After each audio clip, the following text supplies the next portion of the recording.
Hi everyone, Bear from Bear Reads Books. Welcome back to my channel. Time for a book review, and it's been a little while since I did a standalone book review. I've done back in doing tags. I thought it is Friday, maybe I should do Friday reads, and then thought, nah, I never usually do those. So let's do something else. I'll do a book review. In the last couple of weeks, I've read so many books, and I've still got so many books that I'm reading currently right now. I think I've got 7 on the go right now. But there was 2 books that stood out as having complementary themes.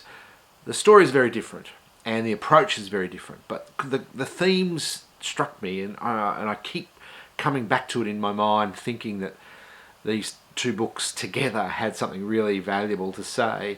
And I read them very close together, so within 10 days of each other. And the first is Infinite Country by Patricia Engel, and I think it's Patricia rather than Patricia. I think I've heard it pronounced that way. So Infinite Country. And the second, which I have as a physical book, is Natasha Brown's Assembly, which I spoke about briefly recently in my last video. And both excellent books. And I'll get the star ratings out of the way first. Infinite Country gave 4 stars, this one I gave 5 stars, and I'll explain why the difference between 4 and 5. It was only just 4 stars too for Infinite Country, but it could have very easily been a 5. But let me do a quick mini book review for each, and then I want to explain about why these 2 are together in a book review video. So Infinite Country, we'll start with Infinite Country. It's the oldest book. It's I think it was released last year or earlier this year. So Infinite Country tells the story of a Colombian family, so husband and wife, who travel to the United States legally. And by legal I mean they arrived by plane, they had a valid visa, and when they arrived they knew they were allowed to stay for, I think it's 6 months. And at the end of that 6 months, their lives have changed incredibly.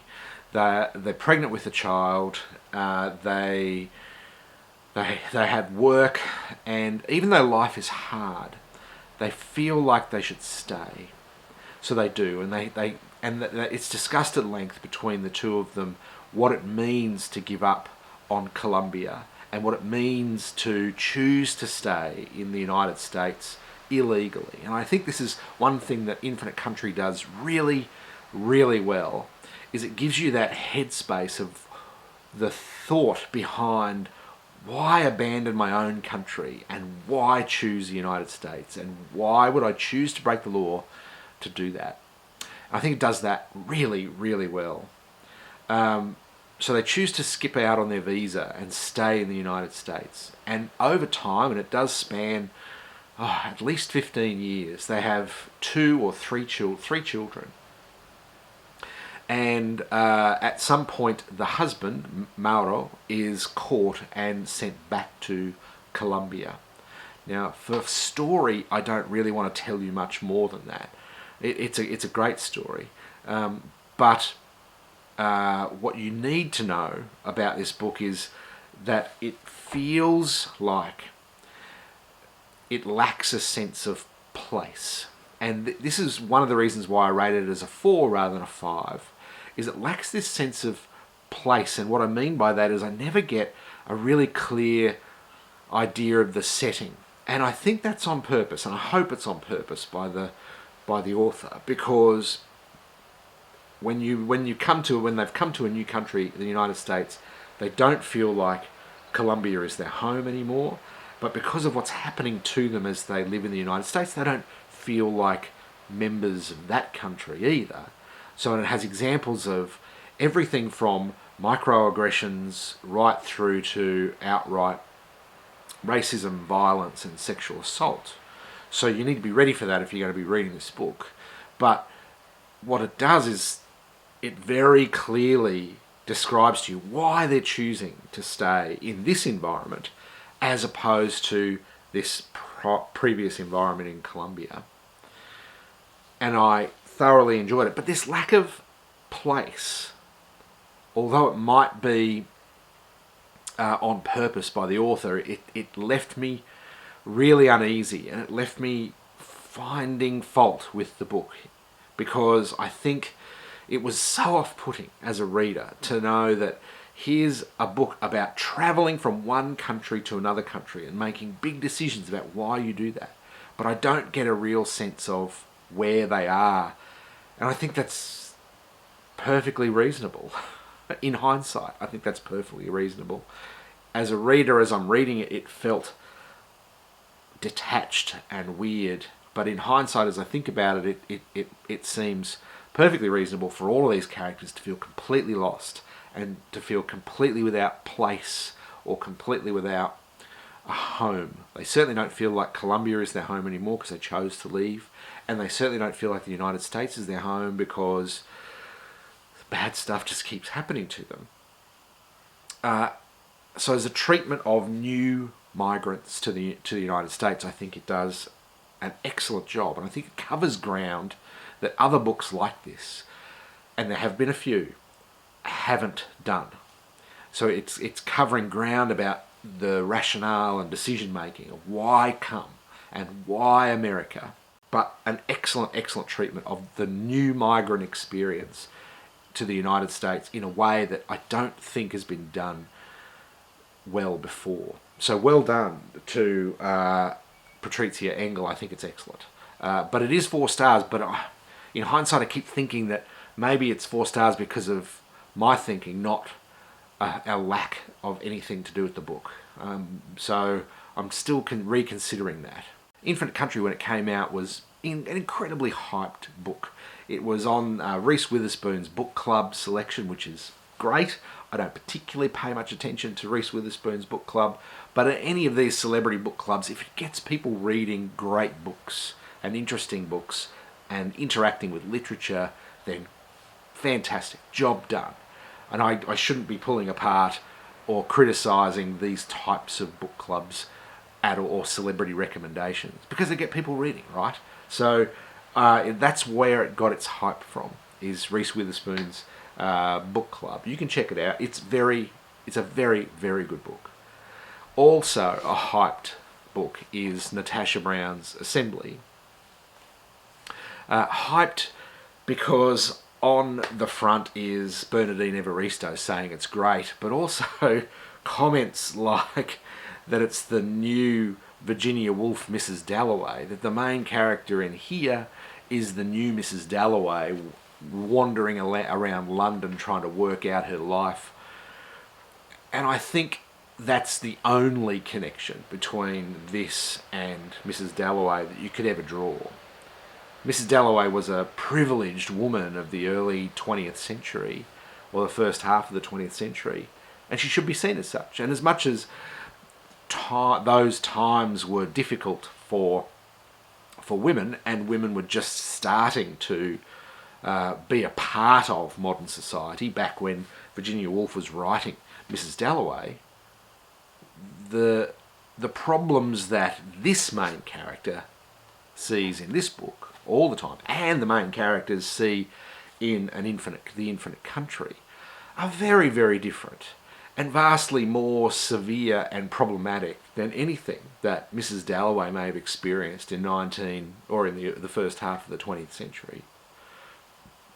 Basically, it tells the story of the main character, who is an upwardly mobile, young, black woman in Britain, in the United Kingdom. She's just won a promotion in, I think, a finance company or something like that, a bank or a finance company. She just won a promotion. She's also dating a white man who is going to take her to his parents' country house for a garden party. And all of that means, so her boyfriend's family are very wealthy.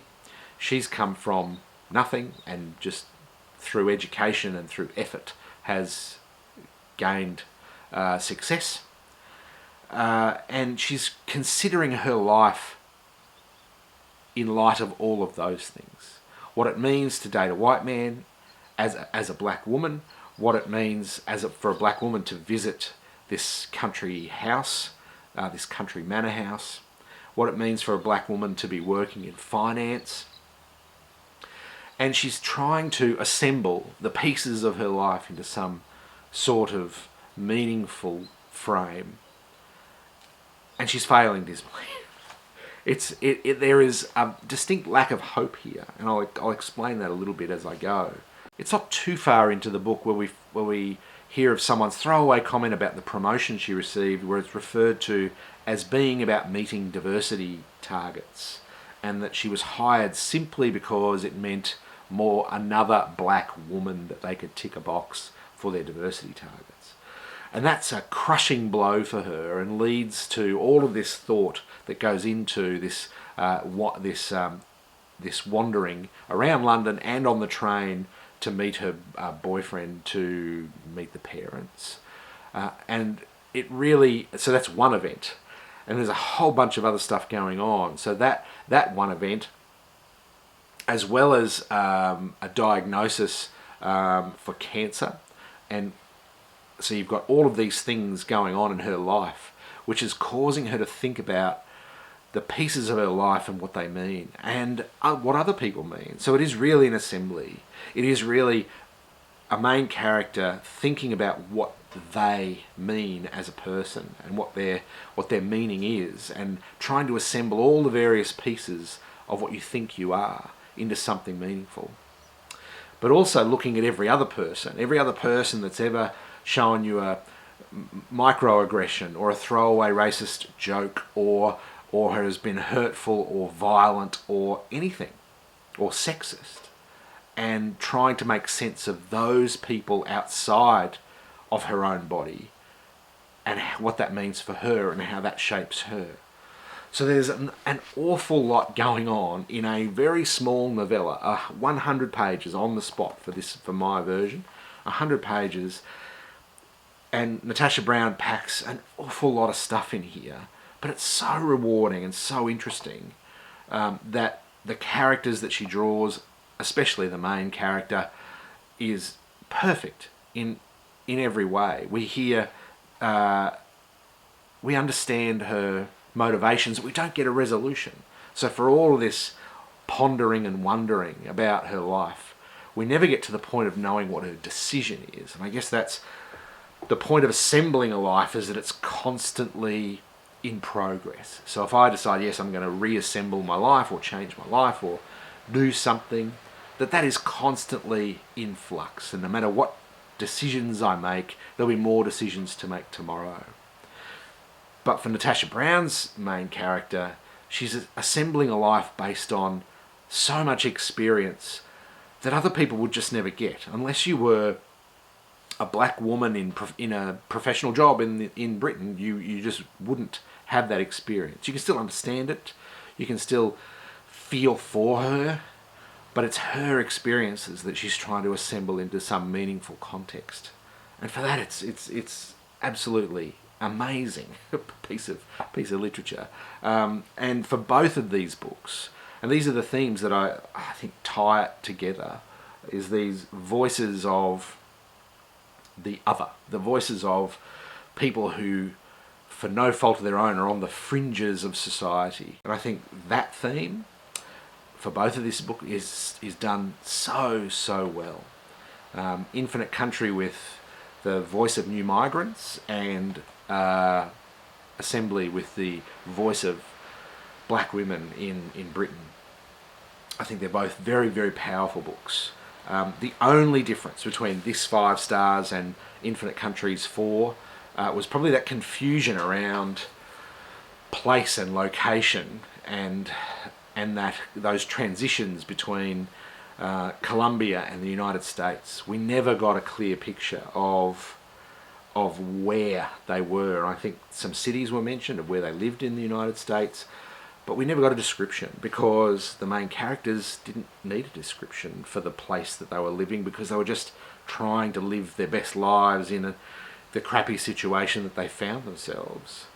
And similarly for Natasha Brown, her main character, as opposed to Mrs. Dalloway, where we get all these wonderful descriptions of London and the bell going off in the tower every 15 minutes, we get none of that here as she wanders around in London, and then on the tube station, through the tube stations and out to meet her boyfriend. We never get any of those deep descriptions of place because the characters feel lost. They feel like this isn't their place. Natasha Brown's main character was born in England, and her parents were born in England. So she is not a new migrant family, and she still feels lost and alone and without a place. The family in the infinite country are completely lost. They don't feel like Colombia is their home because they left for great reason, and they don't feel like the United States is their home because of all of the crappy things that keep happening to them and the struggle that it takes just to exist in a country like the United States. So they are homeless in a way, stateless almost in a way. In both of these books, the main characters are that. But amazing achievements. And if you've read one and not the other, or you haven't read either, read them. Read the other one and make that comparison yourself. They're both rewarding all by themselves if you choose not to read one or the other. But together, for me, read so close together, they were excellent companion pieces to similar theme discussions. I hope you enjoy them. Pick them up, read them, have a great time, and wherever you may be, I will talk to you again soon. Thanks. Bye.